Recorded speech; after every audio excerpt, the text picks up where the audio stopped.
Hi friend, నమస్తే. మీ శ్రీలహర్ అండి. ఈరోజు కందిపప్పు చేసుకుందాం అనుకున్నానండి. ఒక చిన్న లోటర్ తీసుకున్నాండి కందిపప్పు. అదిగోండి బాండీ పెట్టేసి వాటర్ పోస్తాండి. కాసేపు నానబెట్టుకున్న తర్వాత గ్యాస్ వెలిగించుకుందామండి. ఈరోజు మనం కందిపప్పు, తోటకూర, చింతపండు, బచ్చల కూర కలిసి పప్పు చేసుకుందామండి. దీని కాసేపు నానబెడదాం ఈ విధంగా. ఇది చక్కగా కందిపప్పు దాకలు వేసేసి చక్కగా నానబెట్టుకున్నానండి. కొంచెం నానింది. ఇందులో కొంచెం ఆయిల్ వేసుకుందామండి. ఇప్పుడు అట్లా ఆయిల్ వేసుకుంటే పొంగకుండా ఉడుకుద్దంటారు. ఇప్పుడు మా అమ్మగారు చెప్పారండి అన్నమాట. ఇప్పుడు చక్కగా కందిపప్పు చక్క మెత్తగా ఉడకనిచ్చుకుందామండి. ఉడికిన తర్వాత చూద్దాం ఏం చేసిన. ఇదిగోండి పప్పులో కాస్త బచ్చల కూర తీసుకున్నానండి. 2 ఉల్లిపాయలు, కాస్త పచ్చిమిరకాయలు, కాస్త అంతా తరిగిన తోటకూర, 4 నిమ్మకాయలు.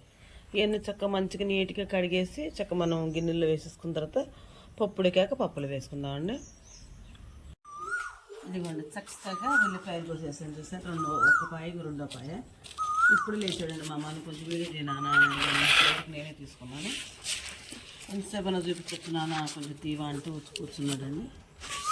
ఈ 2 ఉల్లిపాయలు కోసేసుకొని మంచిగా మనం పప్పు ఉడికేసరికి పిల్లలు టిఫిన్ వేసి పెట్టేసి నేను పప్పు దగ్గరికి వెళ్ళిపోతాను. ఇంకా మళ్ళీ క్యారేజీకి అందాలి కదండి.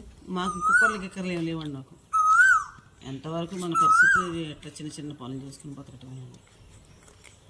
కుక్కర్లో అవన్నీ చేసేస్తుంది స్టేజ్కి లేదండి. నేను ఇట్లా గిన్నెలోనే వేసి ఉడకేసుకుంటానండి. పొయ్యి పెట్టి. ఈ రోజుల్లో కుక్కర్లు లేకపోవడం ఏంటమ్మా ఎక్కడుతున్నారండి కొంతమంది. కాకపోతే మనకున్న పరిధిలోనే మనకున్న ఆడితో నేను అడ్జస్ట్ అయిపోతానండి. లేనాడి కోసం పరుగులు తినండి. ఉందని చెప్పి ఇది అవునండి. ఇదిగోండి ఈ విధంగా కోసేసుకున్నాం కదా చక్కగా మనం. ఇదిగోండి తోటకూర చక్కగా నీట్గా కడిగేసుకున్నాను. చిన్న చిన్న ముక్కలు కోసాను. ఇదిగోండి బచ్చల కూర, ఇదిగోండి పచ్చిమిరపకాయలు, ఈ ఉల్లిపాయలు, ఈ నిమ్మకాయలు ఉడికిన తర్వాత రసం పిండుకుందామండి. ఇదంతా ఇప్పుడు పప్పు ఉడికి పప్పులు వేసేసుకుందాం. ఇంతవరకు పప్పులు వేసుకుందాం. ఈ తర్వాత అండి ఇదిగోండి చక్కగా నిమ్మకాయ ముక్కలు కోసానండి. చక్కగా ఈ బౌల్లో పిండేసుకున్నానండి. ఇదిగోండి ఇప్పుడు ఏం చేద్దాం అంటే ఫస్ట్గా ఇది వేసేద్దాం. పచ్చిమిరపకాయలు వేసేద్దామండి. ఇది చూపించింది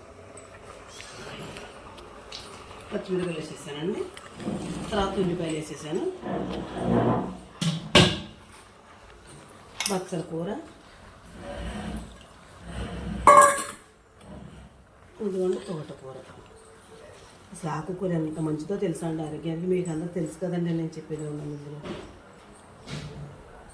అన్ని పోషక విలువలు ఇందులో ఉంటాయి అంటే చక్కగా. పసుపును కడిగి చేసుకున్నానండి. ఒక్క నిమిషం.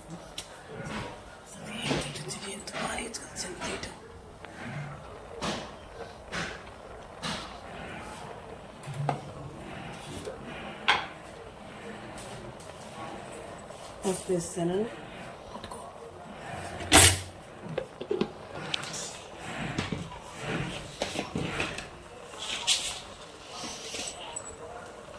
ఇది కనుక కాస్త వేసాను. చక్కగా ఇప్పుడు మూత పెట్టేసుకుంటే మగ్గుద్దండి మంచిగా.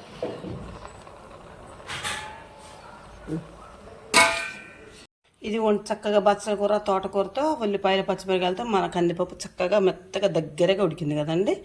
ఇదిగోండి ఈ రోజుల్లో కూడా చక్కగా దాక మీద చక్కని పప్పు వండుకుంటున్నానండి. కూరలు గట్ట లేకుండా. చూసారా మంచిగా ఉడికింది కదా. దీన్ని చక్కగా మెదిపేసి మనం తాలింపు పెట్టేసుకుందామండి. ఇదిగోండి దాక నిండా అయింది కదా. మనం ఆకుకూరలు వేసేసరికి చక్కగా నీట్గా మెదుపుకున్నానండి. చూడండి మెత్తగా మెదిపోయానండి. చక్కగా భలే ఉడికిందండి. చక్కగా ఉడికింది. దీన్ని ఇప్పుడు మనం తాలింపు పెట్టేసుకుందామండి. తాలింపు కావాల్సింది చూసారా, కాస్తంత కరివేపాకు, కాస్త 2 మిరపకాయలు, 4 ఎల్లిపాయ కప్పాలి. ఫస్ట్గా ఏం చేద్దాం, వీడియో నేనే తీసుకుంటున్నాను. పిల్లలు ఈరోజు ఇంకా లేగలేదు. ఇదిగోండి ముందు ఫస్ట్ ఎల్లిపాయలు వేసాను.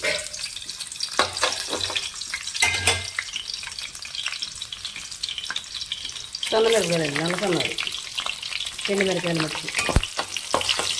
తెల్ల సన్నాలు అయితే మనం కొరుకొని తినేయచ్చండి. ఇది అట్లా కాదండి. ఇది కొంచెం ఘాటు తిరగలి పిల్లలు అంటూ తినలేదండి.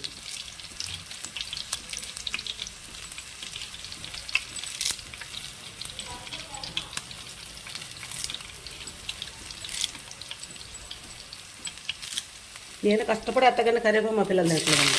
ఎంత ట్రై చేసినా మాకు ఇంటి చుట్టూ కరివేపాకు చెప్పానండి. చూసారా ఈ విధంగా వేగింది. ఇప్పుడు మనం ఏం చేయాలి, మనం మెతుకుని పప్పుని చూసారా, పప్పు ఇందులో పోసేస్తున్నాను. చూడండి ఓకే చూడండి మన వేడి వేడి కరివేపాకు, బచ్చల కూర, తోటకూర, ఎండుమిరపకాయలు, వెల్లుల్లిపాయలు, ఉప్పు, పసుపు, నూనె వీటితో నేను చేశానండి పప్పు ఈరోజు. చక్కగా ముందుగా లోటాడు పప్పు తీసుకుని 2 గ్లాసులు నీళ్ళు పోసి ఉడకబెట్టుకున్నానండి. కొంచెం ఆయిల్ వేసానండి పొంగుకోకుండా. తర్వాత పప్పు ఉడికిన తర్వాత ఆకుకూరలు మొత్తం వేసేసానండి. నెక్స్ట్ వచ్చేసి పసుపు, ఉప్పు వేసాను. తర్వాత మెరిపేసుకొని తాలింపు పెట్టేసుకున్నానండి. ఇది కూడా నా కందిపప్పు ఈ విధంగా నేను చేసుకున్నానండి. నేను ఈ విధంగా చేసుకుంటానండి. మీరు ఎలా చేసుకుంటారు? నేనైతే ఇట్లా చేస్తానండి. నేను చేసే విధానం మీకు ఇక్కడ నచ్చితే నాకు ఒక లైక్ ఇవ్వండి. Please subscribe.